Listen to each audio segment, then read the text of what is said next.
വിവാദങ്ങളുടെ കാര്യത്തിൽ എമ്പുരാനും ലോകയ്ക്കും സാമ്യങ്ങളേറെയാണ്. എമ്പുരാൻ 2002 ഗുജറാത്ത് കലാപത്തെക്കുറിച്ച് അവതരിപ്പിച്ചത് തെറ്റായ രീതിയിലാണെന്നായിരുന്നു അന്നുയർന്ന ആരോപണം. ലോകയിലെ പ്രധാന രംഗങ്ങൾ ഹിന്ദുമതത്തെ നെഗറ്റീവ് വെളിച്ചത്തിൽ ചിത്രീകരിക്കുന്നുവെന്നാണ് പുതിയ ആരോപണം. ഹിന്ദു വിരുദ്ധ പ്രചാരണം നടത്തിയെന്ന ആരോപണങ്ങളിൽ മലയാള സിനിമ ലോക ചാപ്റ്റർ 1 ചന്ദ്ര അകപ്പെട്ടിരുന്നു. ഇപ്പോഴിതാ ബാംഗ്ലൂരുവിനെ പാർട്ടികളുടെയും മയക്കുമരുന്നുകളുടെയും കേന്ദ്രമായി ചിത്രീകരിച്ചുവെന്നും ബാംഗ്ലൂരുവിലെ പെൺകുട്ടികളെ അപമാനിച്ചുവെന്നും പുതിയ ആരോപണം. അതേസമയം കർണാടകയിലെ ജനങ്ങളുടെ വികാരങ്ങളെ വ്രണപ്പെടുത്തിയ സംഭാഷണങ്ങൾ നീക്കം ചെയ്യുമെന്ന് പ്രൊഡക്ഷൻ ഹൌസായ വെഫറർ ഫിലിംസ് ഒരു ഔദ്യോഗിക പ്രസ്താവനയിൽ പറഞ്ഞു.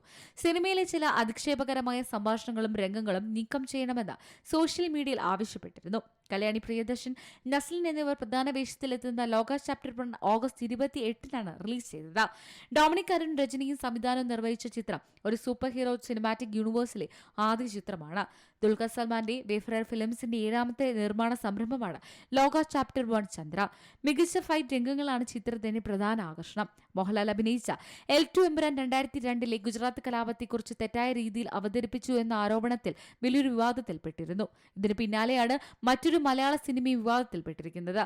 Entertainment desk, Malayalam news. ഏറ്റവും പുതിയ വാർത്തകളും വിശേഷങ്ങളും വിരൽത്തുമ്പിലറിയാൻ സീ മലയാളം ന്യൂസ് എല്ലാ ഡിജിറ്റൽ പ്ലാറ്റ്ഫോമുകളിലും ലഭ്യം.